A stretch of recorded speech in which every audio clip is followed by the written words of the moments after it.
As a footnote to the video you're about to see, I'd like to pay homage to a man who is one of the major driving forces behind the success of the Vietnam Swans football club. Yes, I'm talking about a natural-born leader, and as expats enter and lead the club, his legacy has left devoted Swannies scattered far and wide across the globe. Listen, Dukesy, you're actually leaving this year, aren't you? Yeah, mate, I'm off. It's been four great years here. So, 4 great years. So, listen, mate, what is it that makes the Swannie awesomeness, in your opinion? Filters from Phil Johns. All comes from the most awesome man in not just Asian footy, world footy, I would say, Phil Johns. I also appreciate Fabbo. As soon as I seen that email when first arriving in Saigon, he would have replied within a good 5 minutes welcoming down the club. So I appreciate that first welcoming message. Fabbo, I've enjoyed every minute of the ride. And he's a great guy, mate. He's a great guy. Good-hearted man. This club's sort of been compared to a bit of a religious cult. So yes. What do you think it's going to be like breaking those shackles and going out into the normal world? Well, they're talking about having a Skype link up to every game, so I'm not afraid of leaving the Swannies. And we got a spread now. I see myself as a missionary. I'm going to start off the Scottish Swans, maybe. Yeah. Oh, mate, Phil, the club's awesome, and thanks for being the president, and thanks for doing such a good job of everything you do is really great, and that's why everyone loves it so much. So one day we're going to etch his face into a rock overlooking Vung Tau when we can raise enough cash. Each of those characters have been extraordinary in their own way, and collectively they've added so much to the club on and off the field over the last several years. And so the fact that they are such a loss to the club is a sign that what we've been doing is right. And you've got to remember too, that when you've got players of this calibre, when we send them off, they also suck in the new players. And the new players look at what they have been able to achieve, and these new guys look at them and say, well, I reckon that I'd be able to achieve a lot. I can leave my mark on this club as well. We're talking about Mr. Phil Johns, more affectionately known as Fabbo. And for a brief time, I'm sort of wondering why they call you the single mother sniper, the SMS. Yeah, that's a good question, and you might need to speak to Dave O'Shea and find out why he decided I needed to be called the SMS, because... You're not prepared to divulge any secrets? Mate, I am just hanging out the back of the packs receiving these names. I first saw Phil's passion, drive and commitment for the club on the notorious Cambodian Cannonball Run. He began that trip by giving a brief history of the club. In Saigon, there were the Saigon Saints, and they were around in about 1998 to 2000, 2001. Up in Hanoi, there were the Hanoi Hawks. They played a couple of games in 1998, and then they retired, and footy started to stall. In 2001, there were a bunch of guys who came together in Hanoi, and up at Pepperoni's, which Mickey Francis used to run, they started to put together Friday night football, and they would have the panel, and they would talk about the big game that was coming up. There's a guy called Rim Truabas, who was a mad keen South Melbourne supporter, and he was instrumental in the new club, which was only hanging around the telly. He was instrumental in having it called the Hanoi Swans, because he loved the Bloods. 2003, the guys up there decided it was time to play a tournament, and so they had what they called the Invitational Cup, the Hanoi Invitational Cup. That was the Hanoi Swans, the Hong Kong Dragons and the Thailand Tigers. They all descended upon Hanoi and had a cracking time, and it was game on. As did Martin Luther King, Mr. Phil had a dream. His vision for the club was about bringing people together. That dream became the catalyst for the ANZAC Friendship Match Weekend, first held back in 2010 at the Lord Mayor's Oval in Vung Tau between the Hanoi Hawks and the Saigon Swans. Today is much about Vietnam 2010, a wonderful country that invites us and allows us to stay here having an incredible time. Today we wear 2 armbands. We remember 2 lots of people, and there is one relationship, and we hope that our match here today helps develop that relationship between 2 strong friends, Australia and Vietnam. ANZAC is not merely about loss, it's about courage and endurance and duty and love of country, mateship and good humour, and the survival of a sense of self-worth and decency in the face of dreadful odds.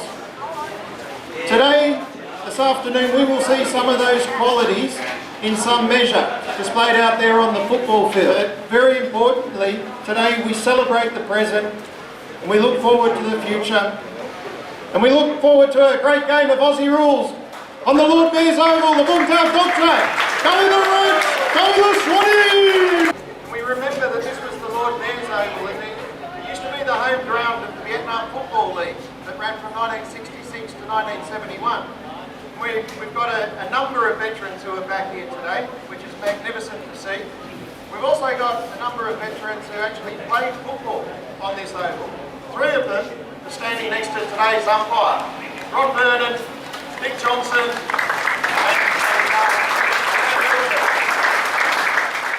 The ANZAC Friendship Match gives us an extraordinary and a unique opportunity to do something which is a whole lot more than just a game of football. It's about inviting, encouraging veterans to come back to the country where they were 40 years ago, and for some of them that's a pretty traumatic experience. And through a game of football, we hope that it can make it a lot easier for them.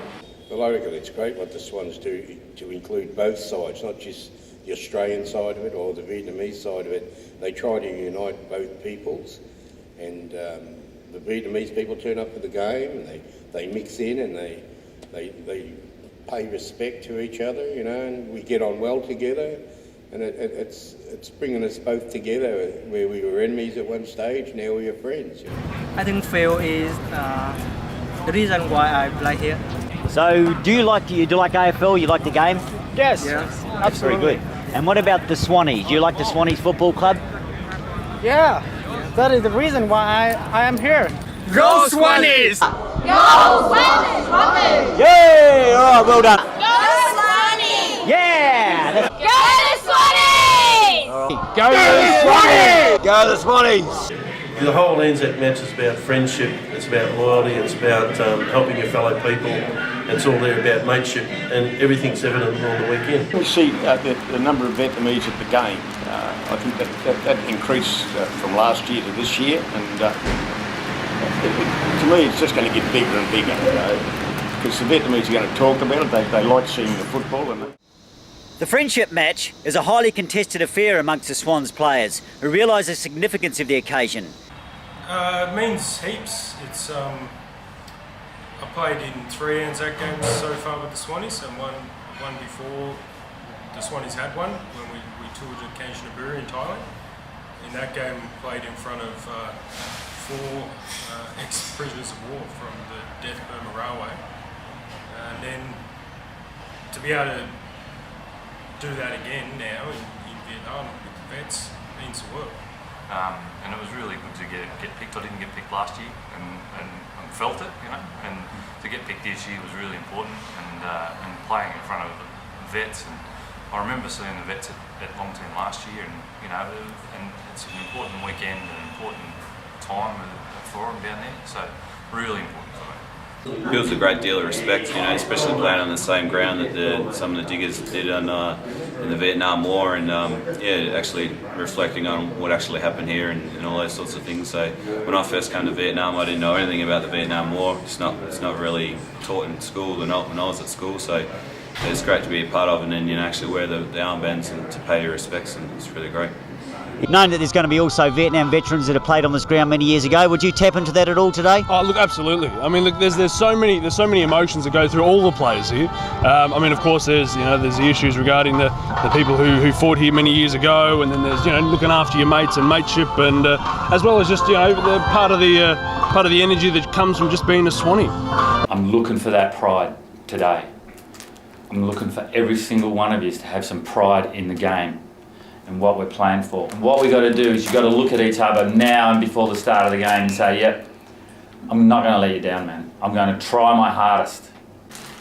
Just keep thinking how special this game is. I could tell you 20 things to do, but I'm not. I'm telling you one. Heart. Heart is it. And the club. Come on, boys. Honest. And for yourselves. In Vietnam, more children die from drowning than road accidents, and that's the number one cause, community cause, that the Vietnam Swans have chosen to support. And we mainly do that through Swim Vietnam, which was also a beneficiary at the ANZAC Friendship Match. Phil and I had been sort of chatting about what we could do as a community group rather than being a bunch of blokes just running around kicking footy and drinking beer and having fun together. And we sort of thought, we're from Australia, swimming's the biggest, drowning's the biggest killer of kids in Vietnam, kids under the age of 15. And we hatched the idea coming back on the bus from Kanchanaburi when we played the ANZAC game against Thailand. The tagline we have under our ANZAC Friendship Match is honouring lost lives, saving young lives. So we wear the 2 black armbands to recognise the losses in the past, and then that's the remembrance, and then we want to talk about, well, what can we do today? What's blue sky? Where's the good story coming out of this collection of people at our ANZAC Friendship Match? And the good story is that we're raising awareness and money, again, to save young lives through swimming initiatives and the local orphanage. I'm sick of, I've got no one to vote for next election, so I think Phil Johns should be Prime Minister of this country. Phil Johns cares about the people. Right. He cares, doesn't he now? He does, yes. He loves the people. And he builds bridges between countries. It's about remembrance, it's about a celebration of the present, and it's about looking forward to the future. So, go you Swannies!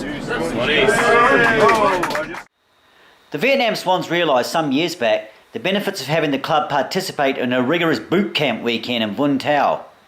It helps kickstart the Swannies sporting year and touches on the significance of being a part of the ANZAC Friendship Match weekend.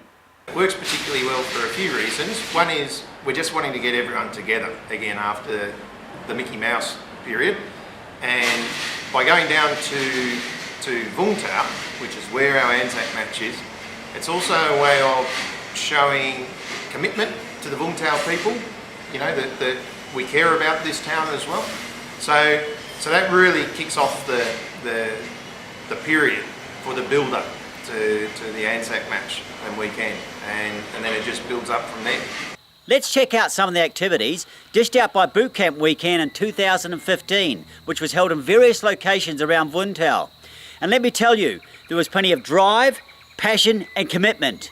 Yes, Mr. Phil, the legacy lives on. Are you hearing me? We are the Swannies of 2015! We are the Swannies of 2015! Asia's finest, lean and keen! Asia's finest, lean and keen!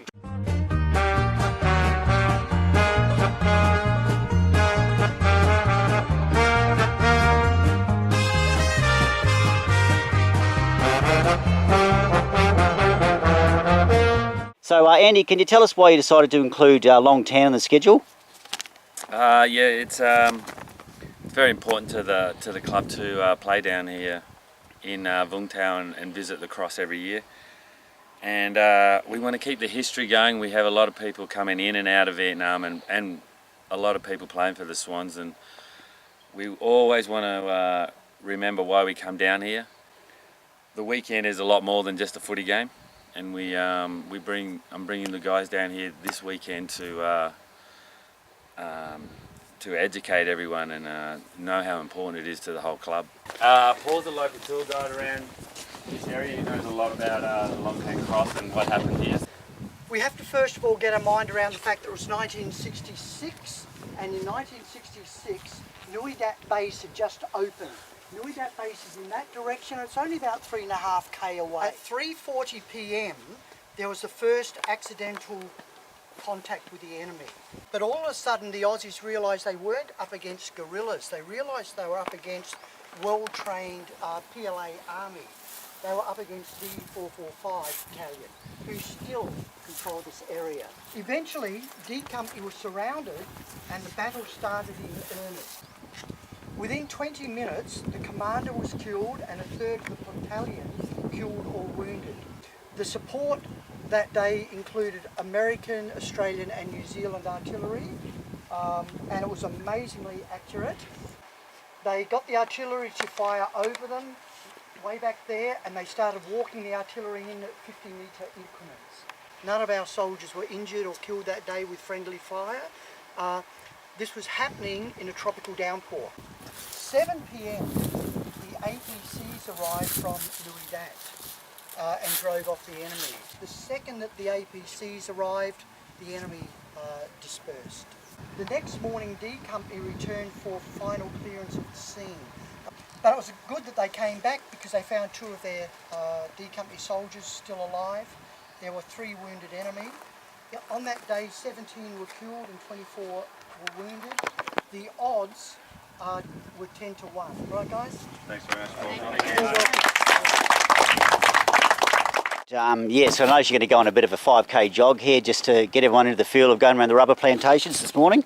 Yeah, so everyone's looking forward to that, I think. Drill Sergeant Andy's got us on the run. Drill Sergeant Andy's got us on the run. We can't knock off until we're done. Can't knock off until we're done. Boot camp training starting at the cross. Boot camp training starting at the cross. Where many fought and lives were lost. Many fought and lives were lost. The Diggers' spirit will take inside. Diggers' spirit will take inside. On ANZAC Day I'll play with pride. On ANZAC Day I'll play with pride. Unfortunately, probably be out of action for maybe 6 weeks, hopefully no more than that. But was that your tactics to get out of doing any boot camp activities, mate? Or all the lads have been saying that. I'm actually pretty keen to go for a run, so I'm a little bit upset that I won't be doing it with the guys and girls, but I'll look after the gear and keep time and just support them through the next couple of days. Sure, I'll be ready if I'm standing on one leg, leaning on a goalpost. I'll still play ANZAC Day.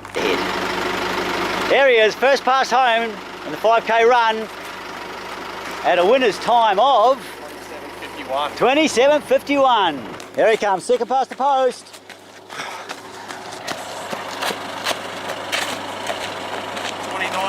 29.01. Here comes fourth, Andy's coming.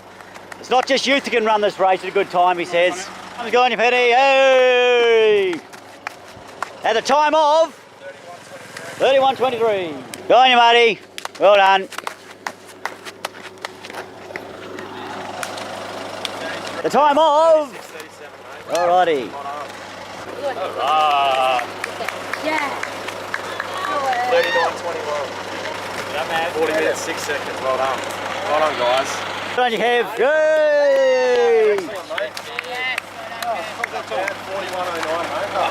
Yeah, that was the first leg of the boot camp. How do you think that went today? Yeah, it was good. Good run. All right, so you think it was a good idea bringing them out there to just a long tan and being out there and get a bit of a brief history rundown on the place? Yeah, absolutely. I really appreciate Paul coming down and give us a bit of a brief and get a bit of understanding about the area, informative, get us a bit revved up for the ANZAC match coming up. So we're actually on schedule today. I'm very surprised. So you must have been very good as an experienced tour captain getting them all motivated this morning. Call me the manager for getting shit done, mate. So that's why I guess I'm doing this job. The real damage is the cast iron shell that weighs about 2.5 kilos inside. Yay! You're all fed up now. You'll go home and fall asleep in the hotel. See you next leg. Yay! Listen, I believe also this afternoon we'll be making a trip to the local orphanage, which is part of the beneficiaries the Swans have at ANZAC time. So yeah, part of the weekend to show the guys where we donate to and you know how important it is to us and the club. Swans help others when they can. Swans help others when they can. Let's save some kids and lend a hand. Let's save some kids and lend a hand.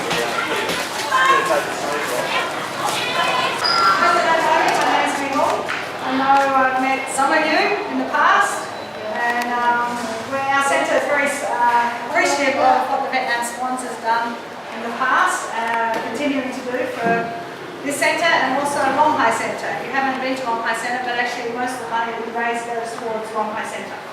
I've been involved with Long Hai Centre since the building. So this centre started by one lady, her name's Trang Lai. She's no longer working here, she's actually now the Director of the Department of Social Welfare. But she started this work in a small house with 3 friends, and with their own money they just took in abandoned babies into a house, and then they shifted to about 3 different houses as they expanded in numbers until the government took notice of what she was doing, and then they were given the centre. At Long Hai Centre we have 100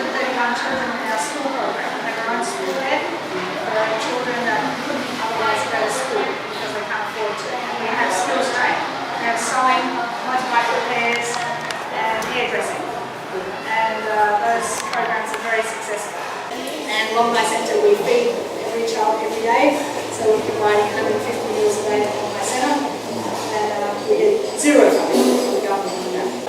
So you said you have kids HIV positive? Yeah, so this centre. Are they left at your doorstep, or how do you... They're all on medication, so as soon as a child comes to us, at whatever age, we give them full medical. Are they typically more HIV positive from the parents, or...? Yes, yeah, they are. So if there was any kind of support for either of the centres that you would need, would it be financial? Is that sort of the main? Financial is easy because I know what to buy. Food items always. Rice, oil, clothes, school stationery. Those items are ongoing. Do you have a lot of problems with the kids amongst each other here, or do you tend to squash that pretty quickly? Amongst each other, not really. Look, they don't have family, this is their family. Yeah. And you know, all the staff here, we're all their mothers. Yeah. We can get them down to ANZAC, that would be awesome. Oh well, they can run out at break time and have a kick. Kick of the footy. A few of them had a pretty good technique actually out there. If everybody, even you are, who are you, where are you, or what your job is not important. One thing very important, that is you can do something you want, and you do because your heart asks you do. And if everybody do that, the life is better, especially for the children, our future. With Mitch Hyde, he's going to be organising the afternoon serious beach activities for the training drills. So what do you got organised today, mate? Well, we did a bit of a 5k run this morning, so we'll get a bit of a feel, see how they pull up after that and after the orphanage. You think you've got a bit of the drill sergeant in? You think you're about to get the crack the whip and get them motivated after they've had a big lunch? I think they'll be a bit full, but they'll know what the greater good is. They know we're trying to win an ANZAC Day match, so they know they have to work pretty hard to get what they want. We're just going to start off with the game that we used to play at home called British Bulldog.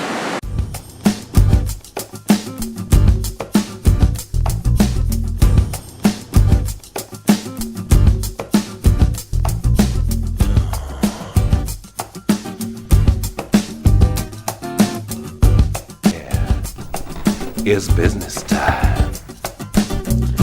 It's business. It's business time. I know what you're trying to say. You're trying to say it's time for business. It's business time. Ooh. It's business. It's business time. Oh, yeah, yeah.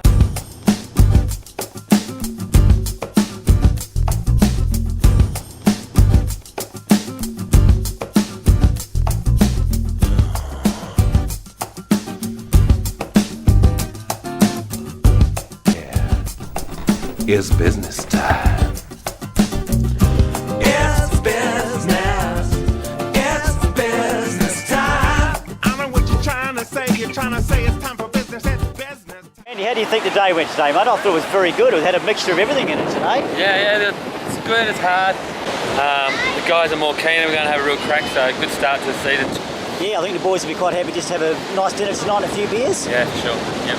All right, well done today, mate. Thanks, Steve. There's R&R in the town tonight. There's R&R in the town tonight. We'll still wake up feeling bright. We'll still wake up feeling bright.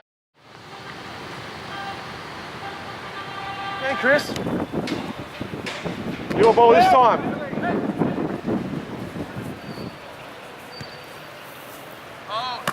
Chris.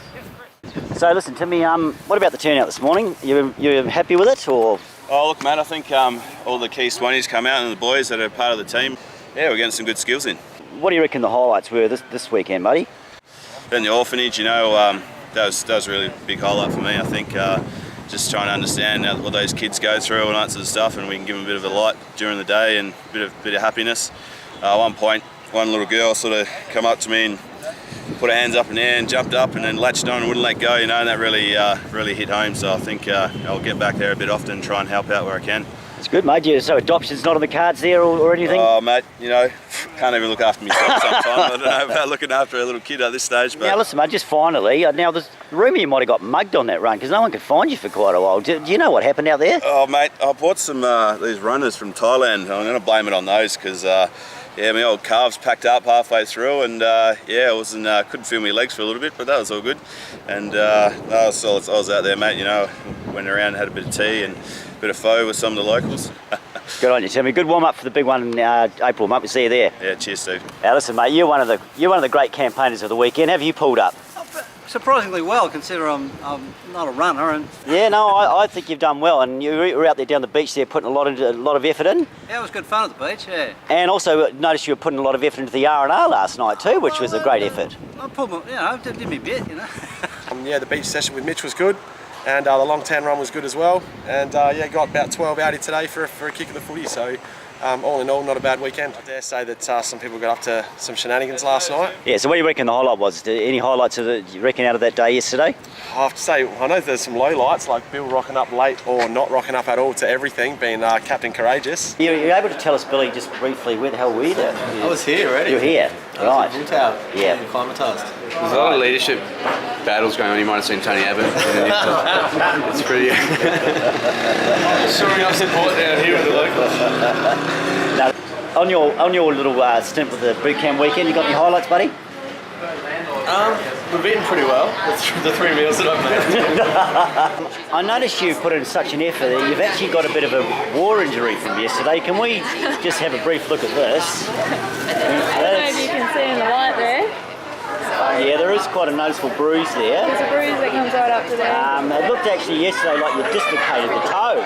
Yeah, it was actually pointing out this way. And thankfully May straightened it up for me. Right. Well, so what do you reckon just overall what it's like to be part of the Swannies family, the clan? It's great, it's a very welcoming club. I think the boys are just always willing to give a hand and always really welcoming. So it's a great atmosphere, great group of guys, and we always have a lot of fun. So how did you pull up after yesterday's proceedings? Been better. I didn't make it to the training session this morning, and I did very little on the beach yesterday. But I did picked the up run. on the nightlife better. Actually, I thought you were going to talk about the training, but Oh, okay. Cormac actually said earlier, if there's one thing he could improve, it would just be more burpees. Yeah, they need to wipe out the burpee program. That's ridiculous. Overall, I thought everyone put in a pretty good effort this weekend. Yeah. Including the R&R last night. I thought that was fairly good effort by most of the Some team good efforts on there as well. Yeah, I normally get into the R&R. Last night was no exception. It was pretty good. So I hear there's a bit of a tell-all book going on about some of the antics that went on last night. Was that you ready to sell the story to the highest bidder, or was that somebody else? That was somebody else. I have no idea what that is. Yeah, we're here with the merch man, Gus. Listen, can you tell us, matey, what is your highlight of the strenuous, rigorous boot camp weekend? Am I right, mate? You're on. I'm on, all right. Waking up. Well, I think I've been excellent from the outset. Timmy P comes down even though he's injured. Andy's come down and shown the young fellas how to run. Yeah, it's been good. Well, I've heard there's a bit of a rumour there's a bit of a tell-all book going on about some of the antics that went on last night, and you're behind it. So, are you going to reveal any of the snippets from the book or not? I don't want to. My publishers aren't happy about it. I've actually been to the orphanage before, so that was good. Really sort of moving, actually. I think we should try to do a bit more for them. Yeah, excellent. Like Gus said, we had, not many people been there before, and once we go there and see, what we can do for them is a good thing. And the battlefield and Paul telling us a bit about what happened there was really good too. Oh, that's good. So anyway, I thought it was pretty good myself. So we'll see you in a couple of months for the big event. Yeah, no worries, Steve. Cheers, mate. Right. We are the Swannies of 2015. We are the Swannies of 2015. Asia's finest, lean and keen. Asia's finest, lean and keen. Run time. Well done. Today the club's mega in terms of Asian footy. Nothing's really changed fundamentally about the motivations and the ambitions of the club. It's been an awesome ride.